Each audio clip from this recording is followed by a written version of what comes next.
la ténacité. Ma propre sœur me traitait de taillée pour le civil, comme si c'était une insulte. Lors des dîners de famille, il portait des toasts à ses médailles et parlait par-dessus moi comme si j'étais invisible. Même quand je me suis engagée des années plus tard, discrètement, sans fanfare, il continuait de me traiter comme une plaisanterie, un coup de chance. Oh, elle joue juste aux soldats. Mais ce jour-là, debout dans la cour d'entraînement de la base, de la poussière sur mes bottes et 5 étoiles cachées dans ma poche, j'ai regardé ma sœur former un nouveau groupe de recrues. Elle m'a ignoré du regard, jusqu'à ce que son sergent se penche, les yeux écarquillés, et murmure « Général, madame ». Le silence qui a suivi aurait pu trancher de l'acier. Et pour la première fois, ma sœur ne m'a pas vue comme une ratée, ni comme une ombre, mais comme quelqu'un sur qui elle n'avait même jamais pris la peine de s'interroger. Elle ignorait les années où j'ai servi sous de faux noms, les missions que j'ai enterrées, les cicatrices dont je ne parle pas. Et maintenant, elle devait me saluer. Mais ce n'est pas là que la véritable histoire commence. Salut, je m'appelle Belle et je suis restée silencieuse pendant des années sur l'endroit où je suis allée, ce que j'ai fait et pourquoi j'ai tout quitté, y compris ce que j'appelais autrefois ma famille. Mais aujourd'hui, je suis prête à parler. Avant de partager mon histoire, je veux savoir que vous êtes là avec moi. Dites simplement à l'écoute dans les commentaires, ou dites-moi où vous vous trouvez. J'aime savoir jusqu'où mon histoire voyage. Parfois, même la plus petite connexion peut donner l'impression qu'une histoire est entendue. Et si une partie de mon récit vous touche, n'hésitez pas à vous abonner à cette chaîne. Chaque auditeur compte plus que vous ne le pensez. Merci. Et voici maintenant mon histoire. Je me suis garée dans l'allée de gravier de la maison de mon enfance, juste après le coucher du soleil.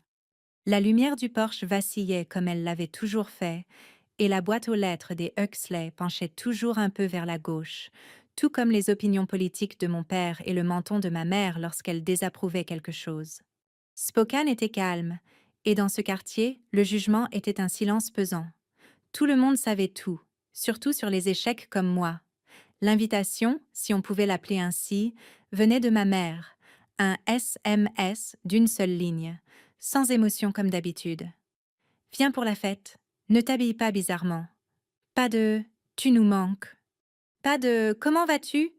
Juste une directive, comme si j'étais encore une jeune fille de 17 ans recevant l'ordre d'aller me laver pour le dîner. À l'intérieur, l'odeur du jambon au four et un excès de cannelle remplissaient l'air. La salle à manger ressemblait à un banquet de remise de prix militaire.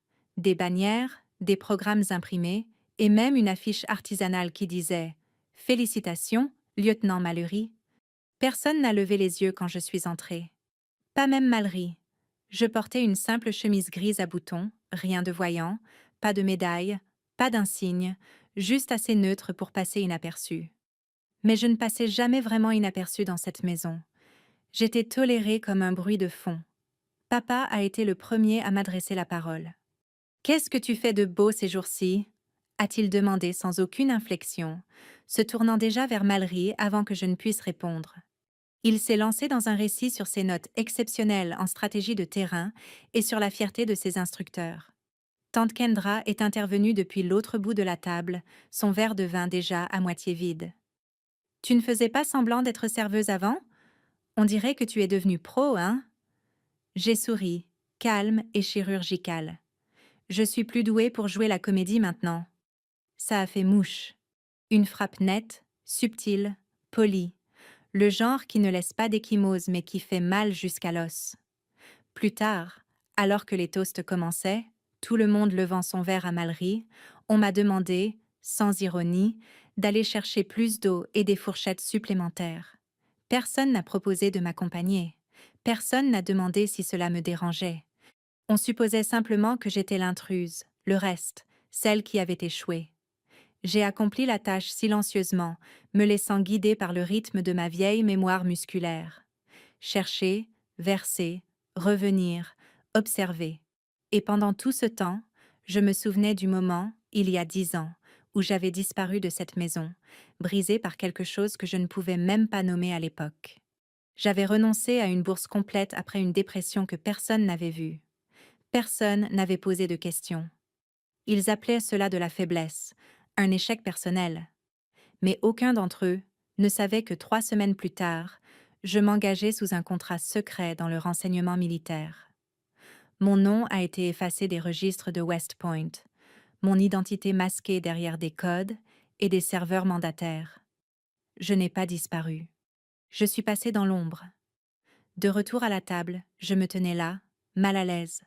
Aucune chaise n'avait été prévue pour moi. Chaque place portait un petit carton avec un nom, sauf la mienne. Maman a jeté un coup d'œil, clignant des yeux comme si elle avait oublié mon existence. Ah, c'est vrai. Tu peux t'asseoir près du barbecue. Il y a une chaise pliante sur le porche. Alors, je me suis assise dehors à côté du réservoir de propane bourdonnant, le froid remontant à travers le métal de la chaise. À travers la fenêtre, j'ai regardé Mallory rire avec un cousin. Son uniforme était impeccable, sa voix claire, ses yeux dérivant parfois vers moi, brièvement, ni cruels, ni gentils, mais perplexes, comme si elle-même ignorait ce que ma présence éveillait en elle. Puis le message est arrivé. J'ai d'abord senti la vibration contre ma hanche, provenant d'un appareil que personne dans cette maison ne reconnaîtrait. Un récepteur crypté ultra mince que je gardais caché même de moi-même la plupart du temps. J'ai tapé sur l'écran et lu « Rapportez-vous à Fort Irwin, mission d'observateur, supervision du Conseil de sécurité ». Mes lèvres se sont étirées en mon premier véritable sourire de la soirée. J'ai éteint l'appareil, je l'ai glissé dans la poche intérieure cachée de mon manteau et j'ai jeté un coup d'œil à la photo de famille accrochée près de la cheminée. Mallory, en uniforme de cérémonie. Mes parents, lors de sa remise de prix. Des rangées de visages heureux.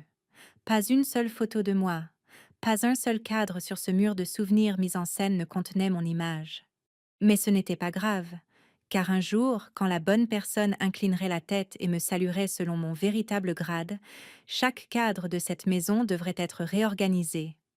Qu'il le veuille ou non, Fort Irwin était déjà en éveil à mon arrivée, l'aube étendant son or sur le Mojave, le sable soulevé par de petites rafales, tandis que les bottes martelaient le sol en formation.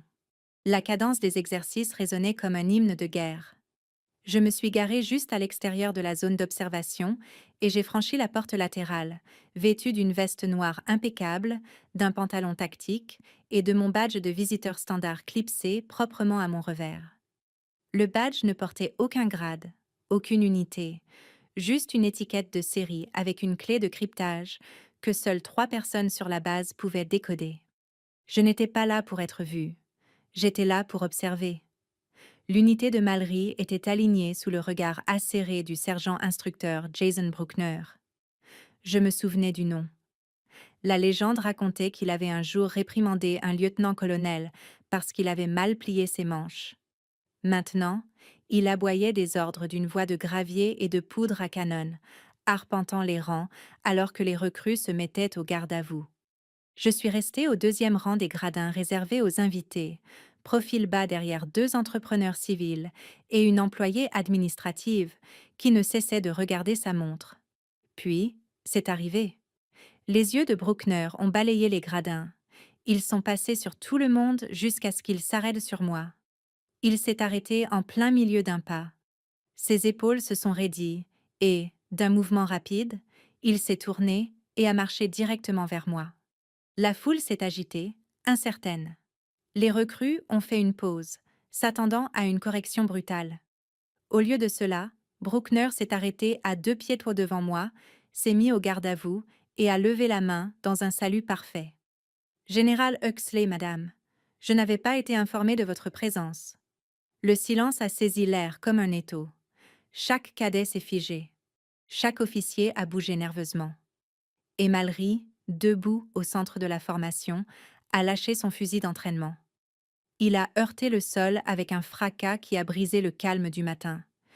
Quelqu'un près d'elle a chuchoté « Attends, sa sœur est générale ?» Je n'ai pas bronché. « Je suis ici en dehors de mon service », ai-je dit calmement, d'une voix basse. « Gardez cela secret, sergent. » Les yeux de Bruckner ont dévié sur le côté. Il a hoché la tête une fois, brusquement, et a fait demi-tour sans un mot de plus. Il ne s'est expliqué à personne. Pas même au capitaine de haut rang situé 2 rangs derrière lui.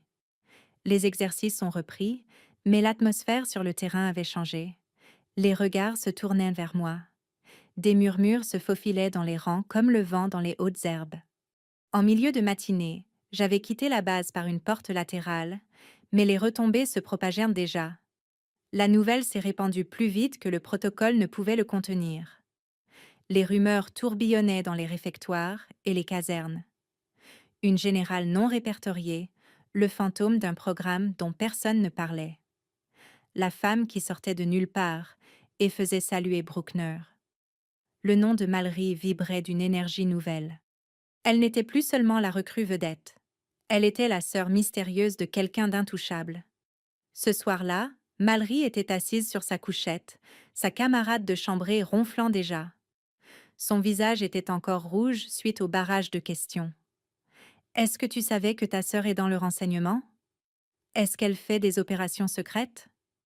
C'était réel, mais la vérité était qu'elle ne savait rien. Pas vraiment. Elle m'avait toujours considérée comme la ratée, l'échec, la sœur qui avait disparu quand les choses étaient devenues difficiles. Maintenant, elle n'en était plus si sûre. Après l'extinction des feux, elle a sorti le vieux sac de sport que je lui avais donné 1 an plus tôt, quand j'étais passé déposer quelques affaires comme s'il n'y avait rien d'autre que des vêtements de sport. Elle n'avait jamais pris la peine de le fouiller. Mais ce soir, quelque chose la tourmentait. À l'intérieur, elle a trouvé une petite clé numérique glissée dans une fausse poche à peine plus grande qu'une plaque d'identité. Elle l'a connectée à sa tablette, le cœur battant. L'écran a clignoté une fois, puis a affiché un fond noir avec un texte blanc pulsant, accès restreint, autorisation Shadowette requise. Elle a hésité. Puis, elle s'est connectée avec ses identifiants de cadet. Autorisation temporaire, portée limitée. L'écran s'est figé, un scintillement, un bip sonore discret. Et puis, juste avant que l'écran ne redevienne noir, un autre message. Bienvenue, Mallory Huxley. Il était 3h47 quand ma ligne sécurisée a vibré. Pas les bips ou mises à jour habituelles auxquelles je m'étais habituée après une décennie de guerre invisible, mais une violation de protocole à spectre complet. Autorisation de niveau 4 requise. Clignotait en rouge sur l'écran de ma tablette comme une plaie béante. J'étais toujours à Fort Irwin, installée dans une suite d'invités anonymes, avec des rideaux occultants et sans service de ménage. L'air sentait la poussière sèche et l'eau de javel, mais mon esprit avait déjà quitté la pièce. Quelque chose n'allait pas. J'ai sorti l'appareil crypté du coffre-fort mural et j'ai décrypté l'alerte. Une phrase ressortait en caractères numériques brutaux. Accès non autorisé détecté. Origine, nœud interne. Profil, étiquette Huxley Alpha. Mon sang s'est glacé. Cette étiquette, c'était la mienne, ou du moins elle l'avait été des années auparavant. Ce profil était retiré, brûlé et enterré quand j'étais passé du travail de terrain aux opérations stratégiques. Le chemin d'accès qu'ils avaient tracé ne provenait pas des passerelles externes de Shadowette. Cela venait de l'intérieur de la base. Quelqu'un avait réactivé mon empreinte numérique, et qui que ce soit, il était tombé sur un fantôme. Le système avait automatiquement signalé l'intrusion. Bien sûr, c'est ce pourquoi il avait été conçu. Mais ce faisant, il avait également déclenché un protocole secondaire, une ancienne sécurité que j'avais aidé à concevoir lors de la phase initiale du programme Alderson React, une opération secrète si profonde qu'elle ne figurait dans aucun répertoire actuel. La plupart des fichiers étaient censés être introuvables, un poids mort dans un serveur oublié. Pourtant, d'une manière ou d'une autre, l'un d'eux avait été copié partiellement, temporairement, dans la mémoire tampon d'un miroir de diagnostic, juste assez longtemps pour envoyer un signal de détresse. Quand je suis arrivée au bureau de coordination stratégique, l'air était déjà chargé de tension. La majeure Cecilia Penn m'attendait dans une pièce qui sentait l'ozone et la pression. Elle était assise en bout d'une table étroite, les bras croisés sur son chemisier réglementaire, ses cheveux tirés en un chignon si serré qu'il semblait prêt à rompre sous le stress. Pas de salutation, juste le clic de son stylo et le bruit de la porte se verrouillant derrière moi. « Général Huxley » dit-elle sans émotion. Nous avons enregistré un événement d'accès irrégulier provenant d'une étiquette d'identification associée à votre ancien déploiement. Je suis au courant, répondis-je, d'une voix stable. Et je peux vous assurer, majeur, que ce n'était pas moi. Vous comprendrez que c'est insuffisant, dit-elle. L'identifiant a initié une sous-routine liée à Alderson React. Ce n'est pas un programme que nous prenons à la légère. Je n'ai pas bronché. C'est moi qui l'ai conçu. Elle a hésité, ce qui rend la chose encore plus préoccupante. Nous nous sommes dévisagés en silence pendant plusieurs battements de cœur, la tension entre nous crépitant comme de l'électricité statique. Puis, je me suis penchée juste assez pour modifier la dynamique. Je ne suis pas ici pour discuter. Je suis ici pour enquêter.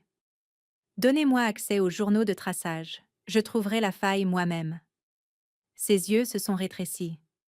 Vous voulez mener l'enquête sur votre propre violation d'autorisation? Non, dis-je. Je veux découvrir qui vient de réveiller un programme que nous avons enterré dans un cimetière numérique il y a 8 ans et pourquoi il savait exactement où chercher. Il y eut une pause. Puis, lentement, elle hocha la tête. Je suis sortie avec un jeton d'administration temporaire, un accès complet aux journaux de diagnostic et 36 heures pour tracer la violation avant que le rapport ne soit envoyé au commandement interarmé.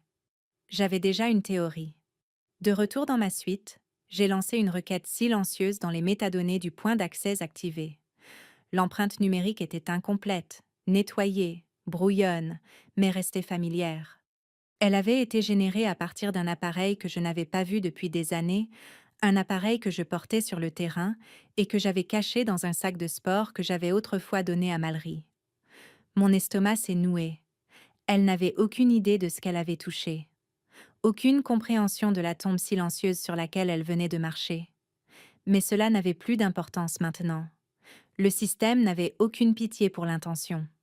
Seule l'exposition comptait. Et l'exposition, dans ce cas, ne signifiait pas seulement l'embarras. Cela signifiait un examen fédéral, d'éventuelles audiences de déclassification et une menace pour des opérations encore actives dans 3 régions distinctes. J'aurais dû la dénoncer, mais je ne l'ai pas fait. Au lieu de cela, j'ai initié un canal secondaire crypté vers Bruckner, l'une des rares personnes en qui j'avais confiance, qui avait les yeux sur le terrain et un dossier vierge de toute politique. Je savais qu'il gardait des sauvegardes d'anciens déploiements, juste au cas où. Alors, j'ai rédigé un message, bref mais précis, joignant une demande pour les journaux réseau et tous les fichiers d'écho de pare-feu encore présents dans ses archives personnelles. À la fin du message, j'ai écrit une dernière ligne. Ce n'était pas un hasard. Quelqu'un veut mon exposition, pas seulement me compromettre. Puis, je l'ai envoyé et j'ai attendu que la tempête se précise. Les lumières du laboratoire de criminalistique numérique de Fort Irwin ne vacillaient jamais. Elles bourdonnaient avec cette régularité artificielle que seuls les bâtiments gouvernementaux semblent se maîtriser. Intemporels, sans âme, précis. On m'avait confié le commandement provisoire de l'enquête, un signe de respect pour mon grade sans la déférence qui l'accompagne habituellement. Pourtant, je n'avais pas besoin d'admiration. J'avais besoin d'accès, et je l'avais. À mes côtés se tenait Bruckner, les bras croisés, le regard aussi acéré qu'une baïonnette. Il ne posait pas de questions. C'était sa force. Il suivait son instinct, pas sa curiosité. Et son instinct avait appris depuis longtemps à faire confiance au mien. J'ai remonté la trace, décryptant une couche à la fois jusqu'à ce que je trouve l'indice que j'attendais. Le fichier Alderson React n'avait pas été ouvert entièrement, juste parcouru, assez pour déclencher une alerte, pas assez pour exploser. Le signal, cependant, était clair. Il provenait d'un appareil temporaire, que j'ai reconnu. Je l'avais attribué à Mallory lors d'une simulation réelle il y a 2 semaines. Équipement standard, rien de classifié, sauf qu'elle l'avait gardé et qu'elle l'avait utilisé. Je ne suis pas allée à sa caserne. Je l'ai fait convoquer. Lorsqu'elle est entrée dans la pièce, sa posture était plus rigide que d'habitude, comme si elle s'était préparée à une punition qu'elle ne pouvait prédire. Elle s'est arrêtée sur le seuil, ses yeux faisant la navette entre moi et Bruckner, qui lui a adressé un léger signe de tête, mais rien de plus. J'ai désigné le siège en face de moi. Assieds-toi. Elle a obéi. Je n'ai pas perdu de temps. Tu n'as pas besoin d'expliquer. Pas encore. Mais tu dois comprendre que ce à quoi tu as accédé n'est pas seulement sensible, c'est fédéral. Cet appareil était lié à une habilitation retirée, et y accéder, même sans le savoir, a franchi une limite que nous ne pouvons pas ignorer. Mallory a dégluti difficilement, son visage trahissant autant de confusion que de peur. Ce n'est pas seulement une erreur technique, ai-je continué. À partir de cet instant, si tu ne travailles pas avec moi, tu es un risque pour la sécurité, et cela transforme cette affaire en enquête criminelle. Il y eut un silence assez long pour que j'entende le léger cliquetis du système de sécurité se synchronisant dans le mur. Puis, d'une voix si faible que je l'ai à peine reconnue, elle a demandé « Tu es général ? C'est donc vrai ?»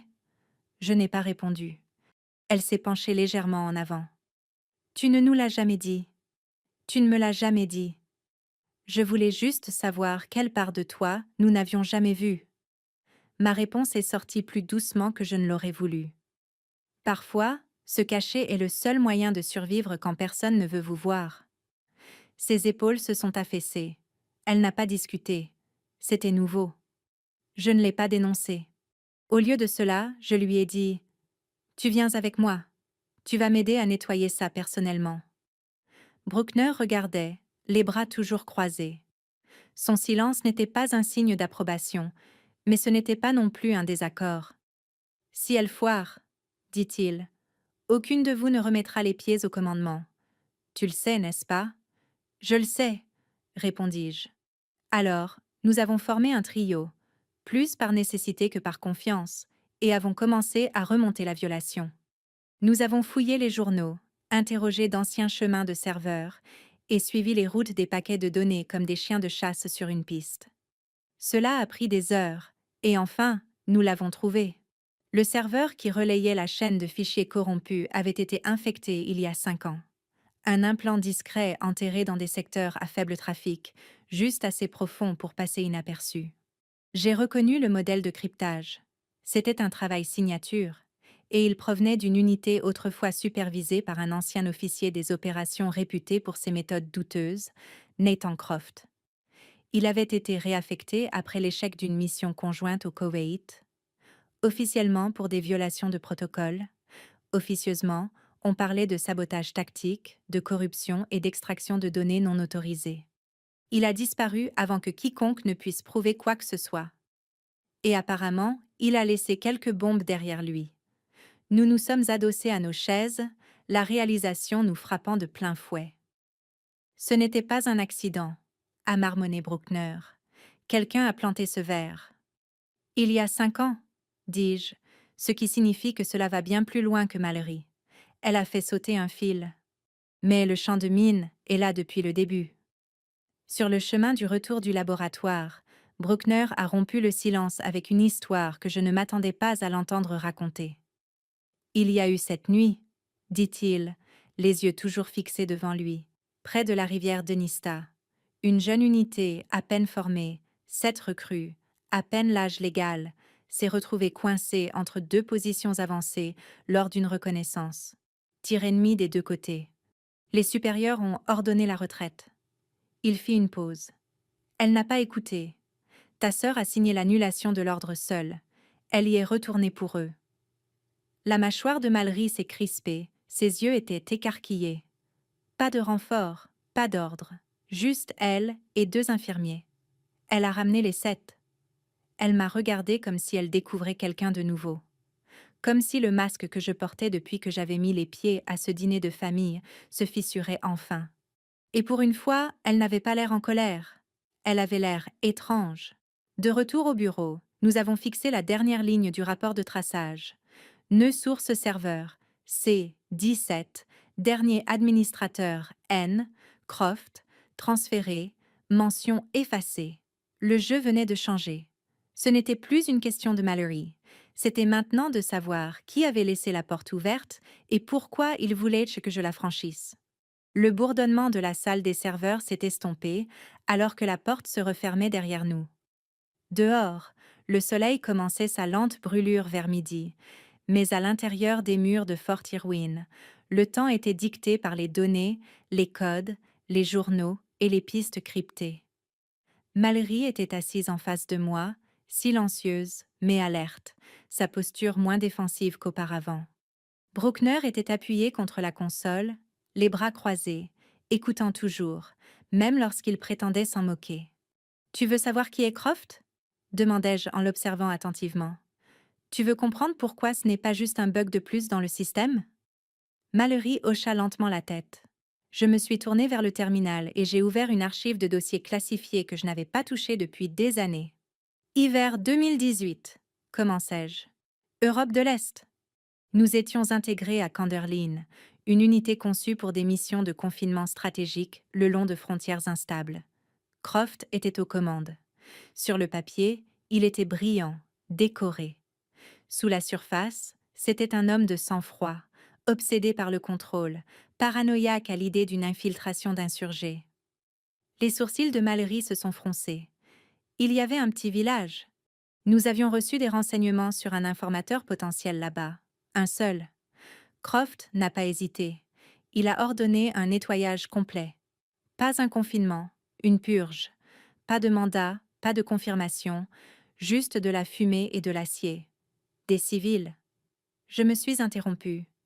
L'image dans ma tête s'accompagnait encore de l'odeur du gel et de l'huile brûlée. J'ai refusé l'ordre. Je lui ai dit que s'il continuait, j'irais à Washington. Il l'a fait quand même. Le visage de Mallory s'est crispé. Et tu l'as dénoncé? Je l'ai fait. 3 jours plus tard, il était réaffecté, discrètement mais efficacement. Sa carrière vers le grade de général était finie. La carrière entière de cet homme a été réduite en cendres, et il m'a reproché d'avoir craqué l'allumette. Le silence était pesant. Même Bruckner n'est pas intervenu. Mais Croft était intelligent, continuai-je. Il ne s'est pas contenté de s'éteindre. Il a implanté quelque chose en partant. Un script dormant caché dans les journaux de mission de cette opération. Quelque chose de bas niveau, enterré dans les anciennes sauvegardes, invisible à moins d'être déclenché. Et moi? La voix de Mallory s'est brisée, mais elle s'est reprise. C'est moi qui l'ai réveillée. J'ai hoché la tête. Ce n'était pas ta faute. Il l'avait conçu pour ça. Tu n'étais que l'étincelle. La pièce s'est assombrie alors que je fermais le fichier d'archives. Nous sommes restés dans un étrange moment suspendu, entre le passé et le présent, entre la mémoire et la conséquence. Mais la clarté invite toujours le danger. Bruckner s'est raclé la gorge, puis m'a tendu un journal imprimé. Tu vas vouloir voir ça. C'était une liste d'entrées de sous-traitants civils. Un nom, inconnu, mais avec une date de naissance qui a attiré mon attention, ressortait. Nathan Croft, enregistré sous un alias, travaillait juste à l'extérieur du périmètre de Fort Irwin, répertorié comme consultant pour un programme civil de simulation tactique par IA. Légal, discret, juste assez proche pour observer, mais assez loin pour échapper à la surveillance. Il est de retour, murmurai-je, se cachant derrière un nouveau nom, utilisant mon ombre pour se rapprocher. Mallory était pâle. Alors, qu'est-ce qu'on fait? Bruckner s'est tourné vers elle avec cette intensité lente et calculée qu'il réservait aux recrues sur le point de craquer. Tu veux ta rédemption? Tu veux prouver que tu es plus que quelqu'un qui joue au soldat avec une autorisation empruntée? Elle s'est redressée. Alors, réponds-moi, dit-il. Veux-tu un dossier parfait ou veux-tu faire ce qui est juste? Parce que la femme que tu as détestée pendant des années vient de sauver ton avenir et n'a pas dit un foutu mot à ce sujet. Mallory a baissé les yeux.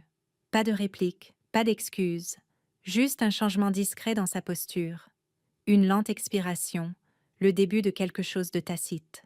Je me suis détournée, me connectant à une ligne sécurisée enfouie dans le port d'angle de la console, un vieux canal crypté que je n'avais pas utilisé depuis que j'avais quitté le service secret.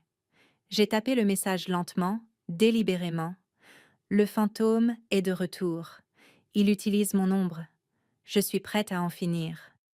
J'ai appuyé sur envoyer et le silence qui a suivi n'a pas semblé vide. C'était le calme avant la guerre. La pièce sentait les circuits en surchauffe et le café éventé.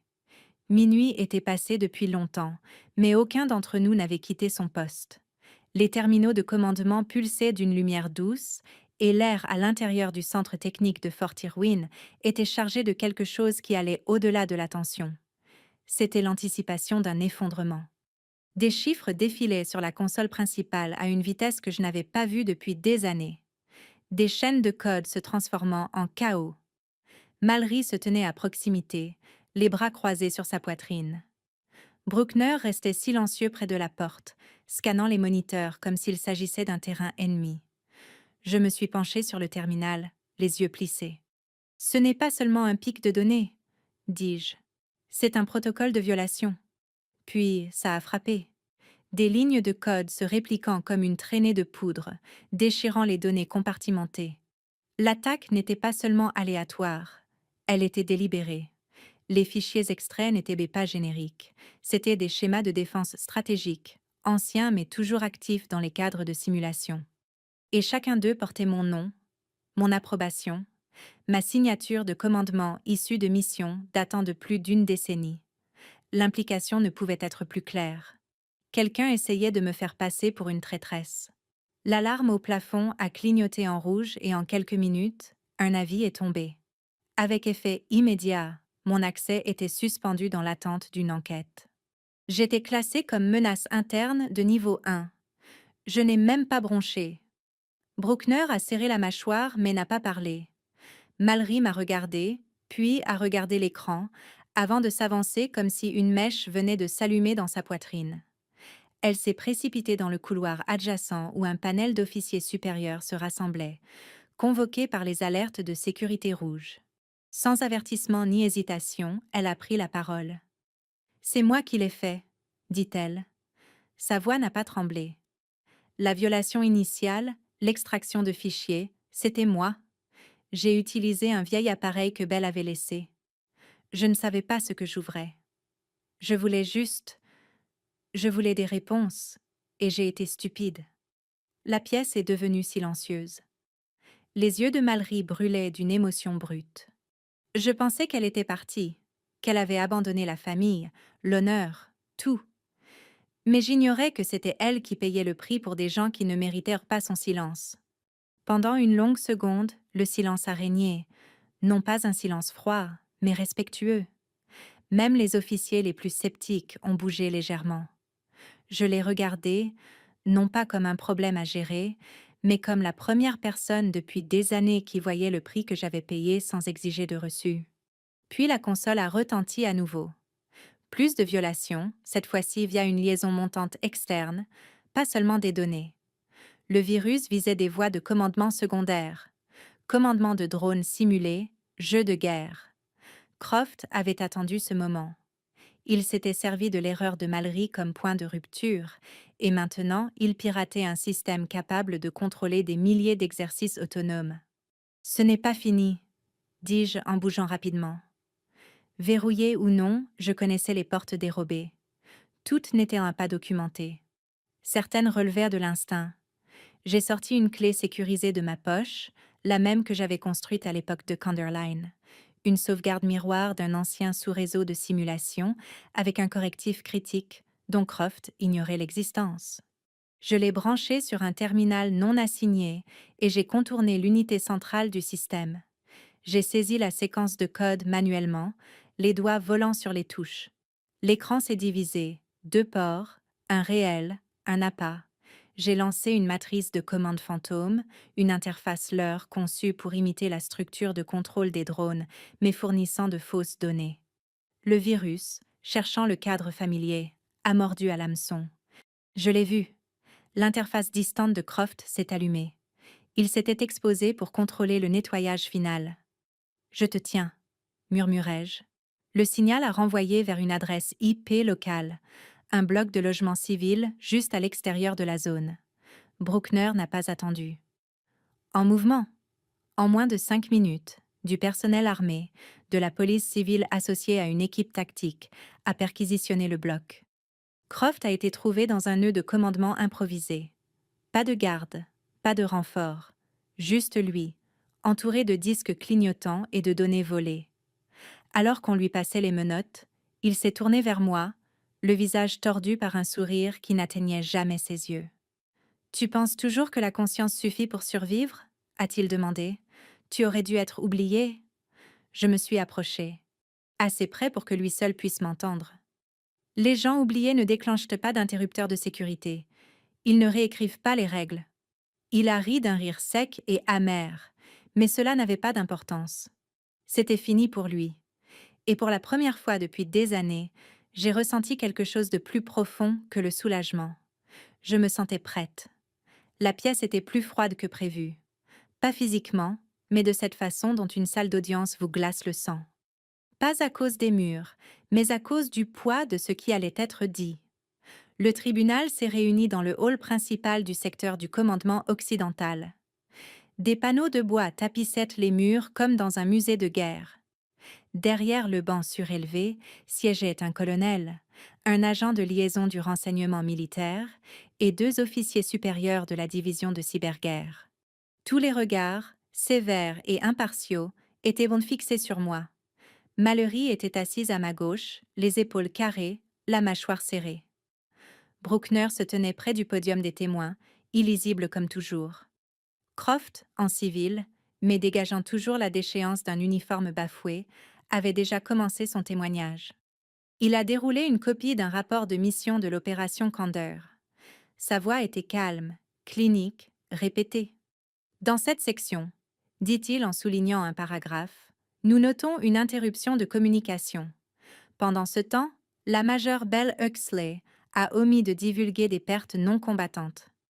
Il laissa les mots planer. L'implication était claire. J'aurais couvert la mort de civils pour garder un dossier impeccable, un dossier de guerre sans tache, la chose même contre laquelle je m'étais battue face à lui. Le colonel s'est tourné vers moi. Major Huxley, votre réponse. Je n'ai pas discuté, je n'ai pas bronché. Au lieu de cela, j'ai sorti une copie plastifiée d'une feuille d'ordre scannée et je l'ai remise au greffier. C'était la signature de Croft en bas, datée, horodatée et marquée comme directive finale. Sa directive, pas la mienne. Elle autorisait le nettoyage de tout le périmètre à Candor sans vérification sur le terrain. Dis-je, calme, mais le regard fixe. Il a rédigé l'ordre, puis l'a transmis à un subordonné et a coupé la ligne de communication. Il savait ce qui allait arriver et s'est assuré que personne ne poserait de questions. Il y eut une pause, brève mais intense. Puis, Bruckner s'est avancé. Demande d'autorisation pour soumettre un enregistrement numérique, dit-il. Avec un signe de tête du banc, il a lancé l'audio.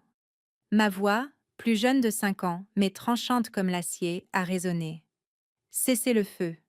Il y a des signatures thermiques qui ressemblent à des civils. Attendez que l'équipe de reconnaissance confirme avant de continuer. C'était là. Le moment où j'avais mis mon grade en jeu, le moment où j'étais sortie de la chaîne de commandement pour sauver des vies, une chose que Croft avait essayé d'effacer. J'ai entendu une légère expiration de l'un des officiers. Croft s'est rassis, les yeux plissés, la mâchoire tremblante. Mais ce n'était pas fini. Mallory s'est levé. Dans ses mains se trouvait un journal d'accès imprimé. Ceci montre une activité de M. Croft alors qu'il était enregistré comme conseiller civil à Fort Irwin, accédant à des bases de code restreintes il y a 2 ans. C'est à ce moment-là qu'il a implanté le cheval de Troie qui a déclenché la violation de la semaine dernière. Il ne voulait pas seulement un sabotage. Il voulait se venger. Le silence qui suivit fut plus lourd que le précédent. Le colonel s'est tourné vers moi à nouveau, presque à contre-cœur. « Major, pourquoi n'avez-vous pas signalé votre héroïsme à Candor? Vous aviez une chance d'être décoré. » J'ai regardé droit devant moi. Parce que quand la survie dépend des ombres, je préfère y vivre plutôt que de traîner les autres sous les projecteurs, juste pour prendre une photo. Ce silence a changé. Il s'est adouci, est devenu respectueux. La majeure peine a hoché la tête, lentement et délibérément. Par vote unanime, les accusations ont été abandonnées, mon habilitation rétablie, mon grade réaffirmé. Puis on m'a remis une invitation pour prononcer le discours d'ouverture au prochain sommet sur la cyberdéfense stratégique. Alors que je me levais, quelqu'un a demandé si je voulais qu'une déclaration soit publiée pour blanchir mon nom publiquement. J'ai secoué la tête. Si je sors de l'ombre, dis-je, que ce soit pour la vérité, pas pour un pardon dont je n'ai pas besoin. La salle était silencieuse alors que je montais sur scène. Pas le genre de silence qui vient du désintérêt, mais le calme de ceux qui retiennent leur souffle en attendant d'entendre quelque chose de vrai. Le sommet militaire au centre de commandement de Fort Walker a attiré plus de 300 visages, officiers en uniforme, cyberanalystes, universitaires de l'académie, presse. Pas un seul flash de caméra ne s'est déclenché. Ils savaient quel genre d'histoire ils s'apprêtaient à entendre.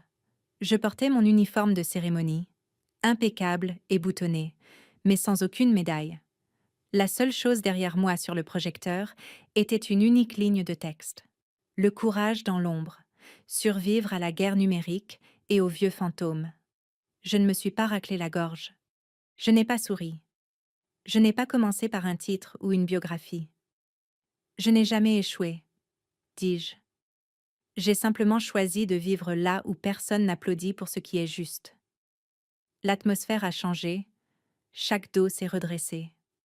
Je leur ai parlé de candeur, mais pas de l'endroit, pas des noms, juste des décisions.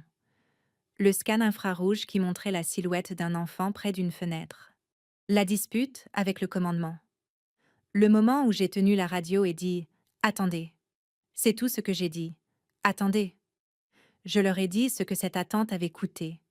La réputation, les médailles, l'idée de gloire et ce qu'elle avait donné en retour. 17 noms qui n'ont pas été gravés dans la pierre. Je n'ai pas romancé la chose. Je l'ai mise à nu. Je leur ai dit « Le silence n'est pas bon marché. Mais parfois, c'est le seul bouclier que vous avez pour les autres. » Et puis, alors que je marquais une pause, je l'ai vue, Mallory, au premier rang, dans son uniforme bleu de cadette, un classeur sur ses genoux, sa proposition pour réorganiser les modules de formation en cyberdéfense en utilisant la violation même qu'elle avait aidé à déclencher comme étude de cas. Elle n'a pas souri, mais elle a hoché la tête. À la fin, j'ai regardé la foule. Il y a quelqu'un d'autre qui devrait parler, dis-je, parce que l'avenir du leadership ne concerne pas ceux dont on se souvient. Il concerne ceux qui choisissent de se souvenir. J'ai appelé Mallory sur scène. Ses mains tremblaient, mais ses pas étaient assurés. Je pensais autrefois que celui qui se tenait le plus droit méritait le plus d'éloges, dit-elle. Mais j'avais tort. Ceux qui s'agenouillent pour protéger les autres sont ceux qui méritent qu'on se souvienne d'eux. Sa voix a craqué, mais une seule fois. Après la cérémonie, la majeure Penn s'est approchée avec une enveloppe Kraft. À l'intérieur se trouvait la demande officielle de déclassification pour l'opération Candeur.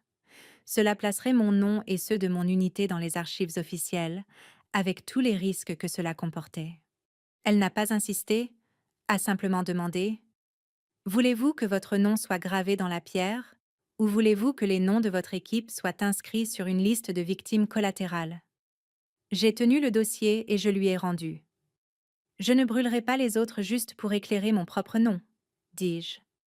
Nous survivons ensemble. Je veux qu'ils continuent à survivre en paix. Alors que je descendais, Mallory m'a rejointe. De sa poche, elle a sorti une petite épingle en argent, officieuse, faite main. Un symbole discret offert aux chefs qui choisissent les hommes plutôt que les médailles. Elle l'a épinglée à mon revers. Au lieu de graver ton nom dans la pierre, murmura-t-elle, je pense que nous devrions le graver dans les mémoires. Je suis la première à le porter. 3 jours après la conférence, j'ai été convoquée dans une salle privée au Pentagone.